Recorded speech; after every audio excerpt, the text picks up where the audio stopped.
Hello, everyone, and welcome to English Pod. My name is Marco. My name is Catherine, and today we're bringing you another elementary level lesson as a part of our interview series. That's right. This is part 2 of the interview series. In the last part, we talked about, a brief introduction when you arrive to a job interview. But on this occasion, we're going to talk a little bit about yourself and your life. That's right. So this is the most personal part, I think, of an interview. Let's take a listen to today's dialogue, and we'll be back in a moment to talk more about the things that you've heard.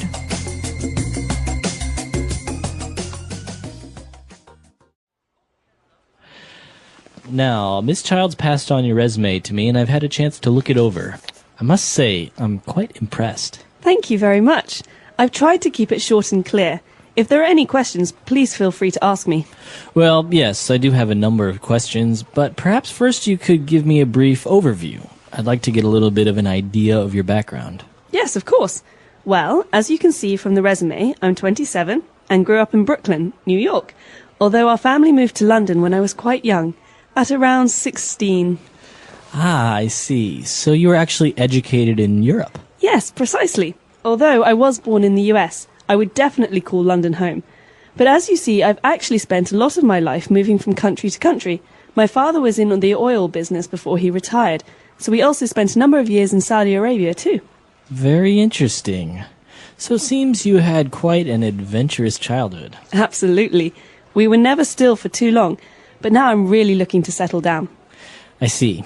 Okay, well, let's move on to discuss your education, shall we? Sure.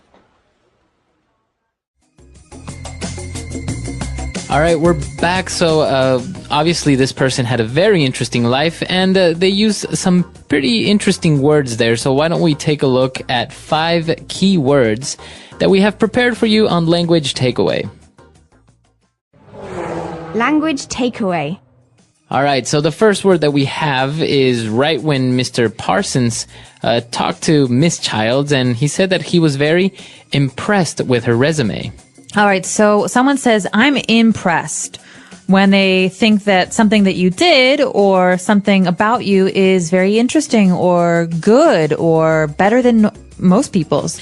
That's right. So you're kind of amazed. You're kind of, you're like, wow, right? And so this is an adjective. I am impressed. That's right. So teachers sometimes say this.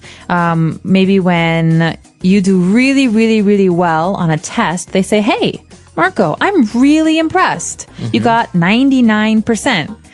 Parents say this to friends, family. So basically, this is a way to say, good job. Wow. Right, and there's also a verb. So this is the adjective, to be impressed, and the verb form would be to impress someone. So that's obviously, if you impress your teacher by studying, your teacher will be impressed. That's right.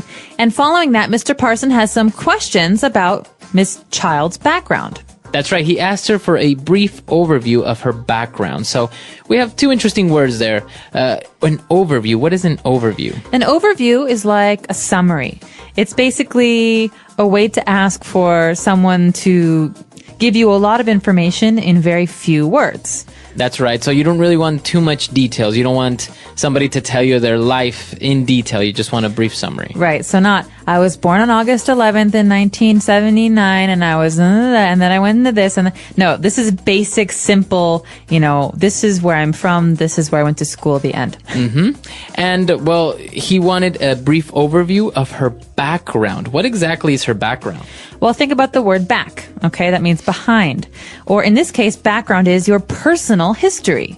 So you could ask someone, what's your background? It means, where are you from? Or, what have you been doing up to now in your life? That's right. And precisely when he asked her about her background, now she's starting to talk about her life. In general terms, as we said, it's an overview. So she said that she's 27 and she's from Brooklyn, etc. So she starts giving very general information about herself and her life. Exactly. So when she starts to do this, Mr. Parson has more specific questions about her life because he wants to know details. So he asks her then where she was educated.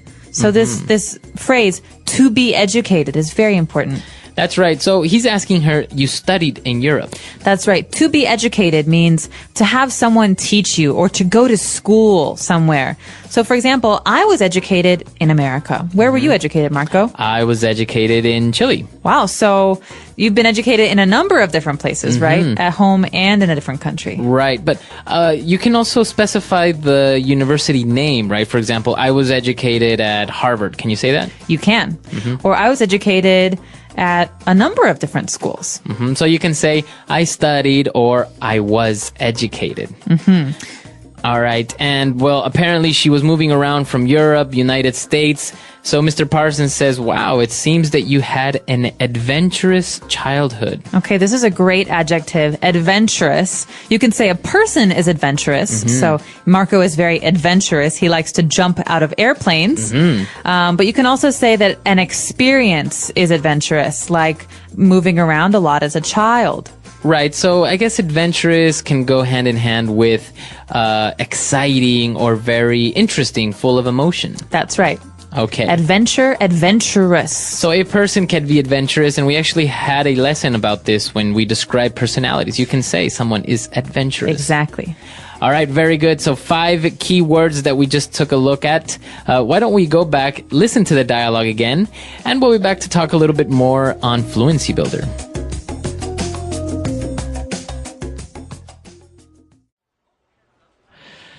Now, Miss Childs passed on your resume to me, and I've had a chance to look it over. I must say, I'm quite impressed. Thank you very much. I've tried to keep it short and clear.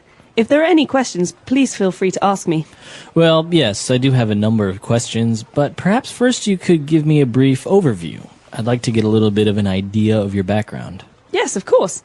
Well, as you can see from the resume, I'm 27 and grew up in Brooklyn, New York, although our family moved to London when I was quite young, at around 16. Ah, I see. So you were actually educated in Europe? Yes, precisely. Although I was born in the US, I would definitely call London home. But as you see, I've actually spent a lot of my life moving from country to country. My father was in the oil business before he retired, so we also spent a number of years in Saudi Arabia too. Very interesting. So it seems you had quite an adventurous childhood. Absolutely. We were never still for too long, but now I'm really looking to settle down. I see. Okay, well, let's move on to discuss your education, shall we? Sure.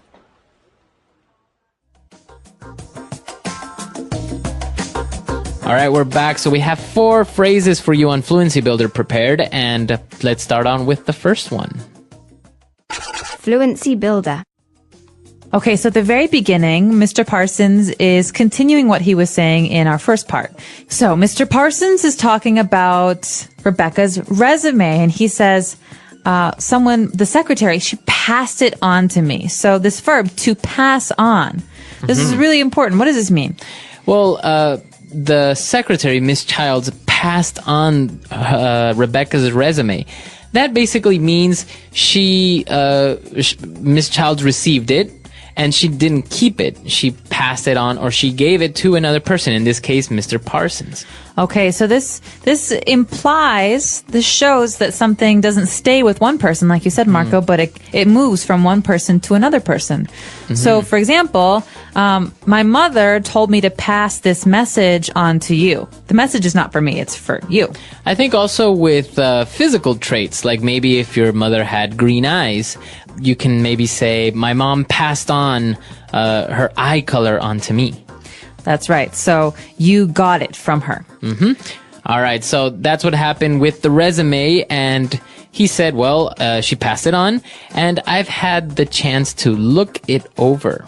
Okay. So think about this as a chunk, as a group of words that we use together. To look something over, we can say, hey, Marco, when you have a minute, can you look this over for me? Okay. So that means to examine or to take a look. Take a look at, that's right. So to look something over or to look it over. All right, so basically to examine, maybe in close detail, right? You actually take the time to read it. That's right. Okay. And then later on, they started talking about her background. As we know, she was from Brooklyn. She grew up in Brooklyn, and then she moved to London. And so Rebecca described how she spent most of her life moving from country to country. Okay, from country to country. This means that she moved to many different countries. Okay, so if I live in America all my life, I never moved from country to country. You can say this about many different things, from place to place, from town to town. It means that you go from one place to another. That's right. So as you said, if you replace the noun country, you can say from town to town. You can even say from house to house. I went from house to house asking for money. That's right. So from to Exactly. So from something to something. And for our final phrase, she was talking about how she's moved around so much that she's actually ready to settle down. Okay, to settle down. This is a really important phrase, and I think it's something a lot of people do when they're maybe in their 30s or 40s. They don't want to move anymore. So to settle down means to stay in one place. Exactly. So you stay in one place. And it can have a lot of different meanings as well. For example, to get married, many people say that's settling down. It means you want to stay in one place and have a family. Or to buy a house, because it means that you will live there for a long time. Exactly. So to settle down. So a lot of interesting phrases there, a lot of words, and this is, as we said, part 2 of our series. So I think it would be worthy for us to listen to this dialogue one last time, and we'll be back to talk a little bit more.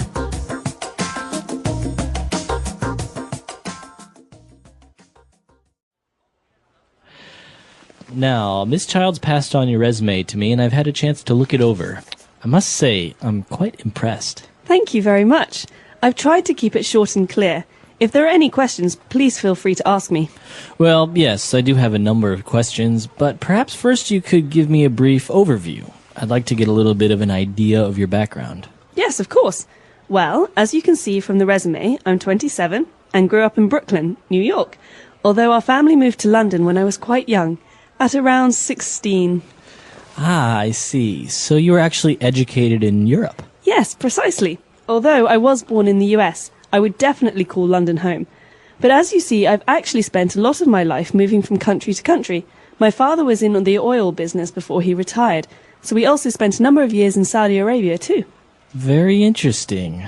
So it seems you had quite an adventurous childhood. Absolutely. We were never still for too long, but now I'm really looking to settle down. I see. Okay, well, let's move on to discuss your education, shall we? Sure.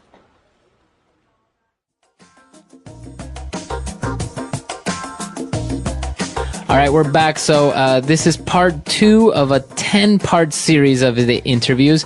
Now, we just talked about the background, and I think there are different ways of talking about your background, right? This is maybe your personal background. That's right. So you can talk about your personal history, your personal background, where you were born, where you were educated, where you grew up. But a lot of times we also have to talk about other parts of our background, like our work background, or like next week, our educational background. That's right. So part 3, we're going to take a look at your educational background. And it's going to be very important because I think in many interviews, people have a hard time describing what they studied or maybe describing exactly what they did during university or college or master's degree or something. Exactly. And we're not talking about elementary school or high school. We're specifically talking about university background here. So, like you're saying, Marco, what was your major? What was your minor? What was your area of study? These are great, great, great phrases that are very important for an interview. The English Pod Audio Review. Listen to the meaning, then say the vocabulary word. Cause someone to feel admiration. Impress. A general description. A brief overview. To calm down. Settle down. Hand in. Pass on. Feel relaxed. Feel free. Let's try that faster. Hand in. Pass on. A general description. A brief overview. Feel relaxed. Feel free. To calm down. Settle down. Cause someone to feel admiration. Impress. Now say the word and hear it in a sentence. A brief overview.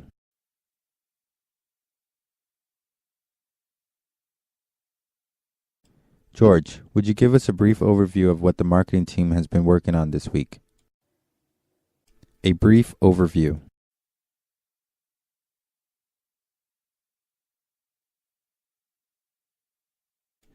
This guidebook doesn't have a lot of detailed information about Paris. It just provides a brief overview. A brief overview.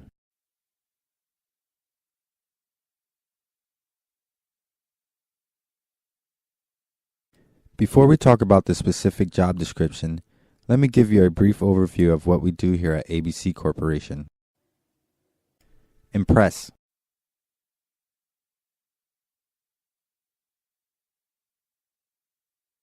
Well, Jeff, I'm really impressed with your photography skills. These pictures are beautiful. Impress.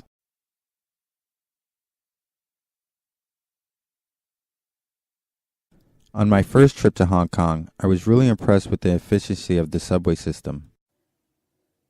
Impress.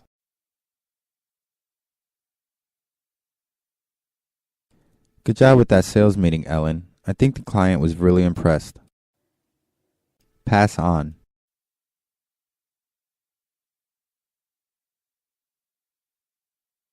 We're all going to the Sichuan restaurant for lunch. Pass it on. We want to have a large group. Pass on.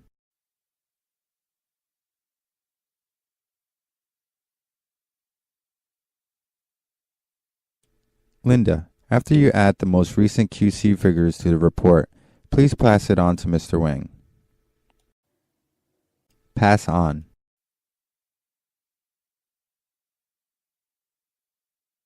Thanks for your feedback.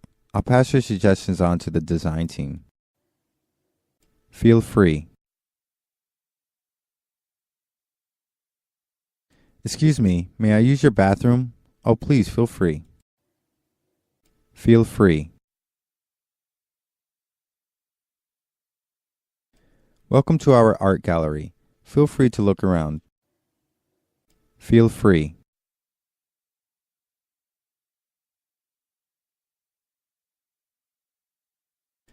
After listening to this English pod lesson, please feel free to post your questions and comments on our website. Settle down. Children, settle down, please. It's time to begin class. Settle down.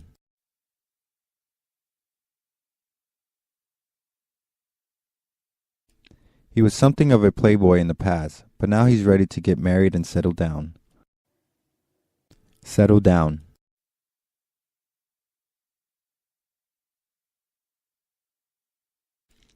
After living in the city so long, I'd really like to settle down in a small town.